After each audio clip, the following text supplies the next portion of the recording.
Assalamualaikum teman-teman cerita malam. Kali ini saya akan membahas cerita horor tentang misteri pesugihan Kula Yaman.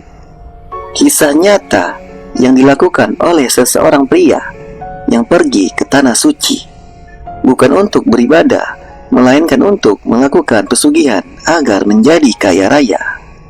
Bagaimana cerita selengkapnya? Selamat menyaksikan.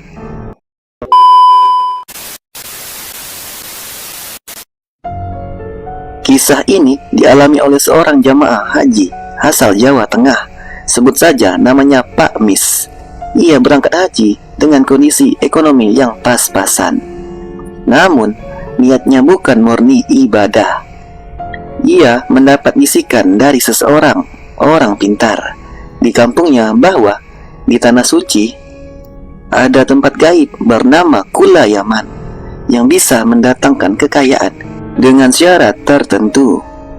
Pada suatu malam, seorang rombongan selesai tawaf dan kembali ke penginapan. Pak Mis sengaja tidak ikut istirahat. Ia keluar diam-diam, berjalan melewati gang-gang sempit dekat Masjidil Haram.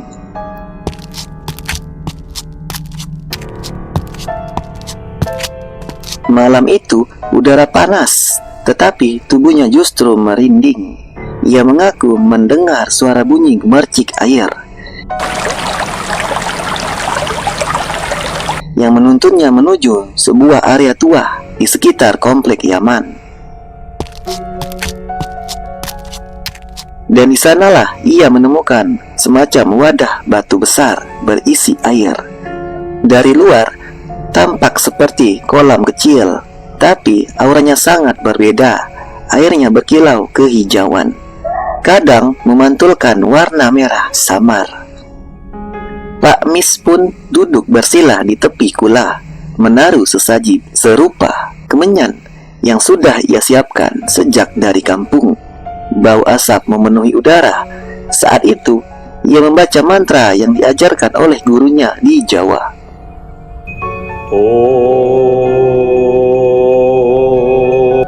Tiba-tiba, dari dalam kula muncul bayangan perempuan.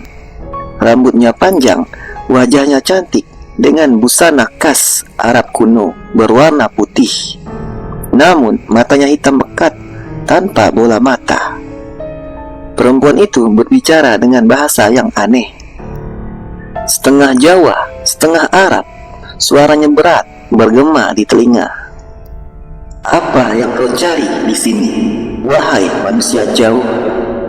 kata wanita itu.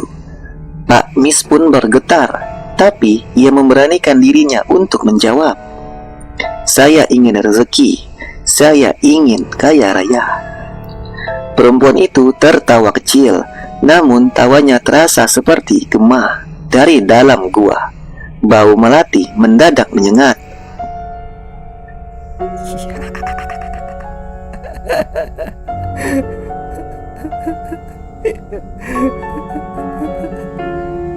Penunggu Kula Yaman lalu berkata, "Aku bisa memberimu harta, memberimu emas, dan dagangan yang laris. Tapi setiap tahun satu darah keluargamu harus kembali kepadaku." Saat ia mengucapkan kata darah, Pak Mis mengaku melihat bayangan anak-anaknya di dalam air kula. Satu persatu wajah mereka muncul, lalu tenggelam. Ia pun hampir pingsan, tetapi rasa tamak menutup ketakutannya. Ia mengangguk dan perempuan itu mendekat. Tangannya yang dingin menyentuh keningnya. Pak Mis melihat sekelebat emas, perhiasan, dan rumah yang besar. Namun, bayangan itu disertai dengan suara jeritan anak kecil yang sangat menyayat.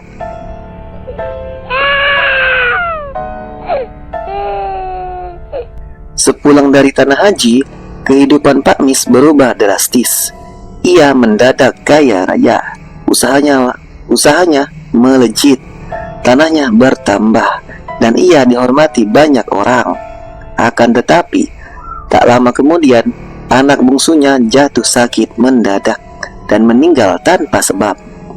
Istrinya pun sering kesurupan, menangis dengan suara asing.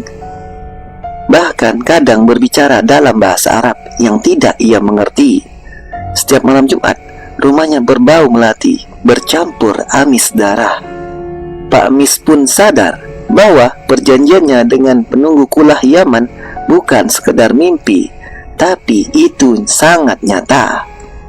Kisah Pak Mis menjadi buah bibir di kampungnya. Ada yang percaya, ada pula yang menganggapnya hanya cerita untuk menakut-nakuti agar orang tidak tamak saat berhaji. Namun, hingga akhir hayatnya, Pak Mis hidup dalam ketakutan. Ia kaya, tetapi keluarganya satu persatu meninggal dengan cara yang ganjil atau tidak bisa disebutkan. Banyak kiai menegaskan bahwa kisah ini benar-benar adanya. Ada jamaah yang justru pulang dari haji dengan oleh-oleh gaib, bukan dengan oleh-oleh ibadah. Namun, sebagian orang juga menolak kisah ini, menyebutnya hanya mitos atau fitnah. Yang jelas, cerita pesugihan kulah Yaman di Arab Saudi terus hidup dalam masyarakat. Dianggap sebagai peringatan agar jangan sampai seseorang pergi haji dengan niat selain beribadah. Sebab di tanah suci, jin dan iblis pun bisa menjerat manusia yang tamak. Bagi masyarakat Jawa, kisah ini adalah peringatan. Tanah suci adalah tempat ibadah, bukan tempat mencari pesugihan. Keserakahan bisa membuat seseorang tergelincir, bahkan di tempat paling suci sekalipun. Nah, itulah geng cerita tentang misteri pesugihan Kulah Yaman. Bagaimana menurut kalian? Tulis di kolom komentar. Semoga kalian suka dan terima kasih.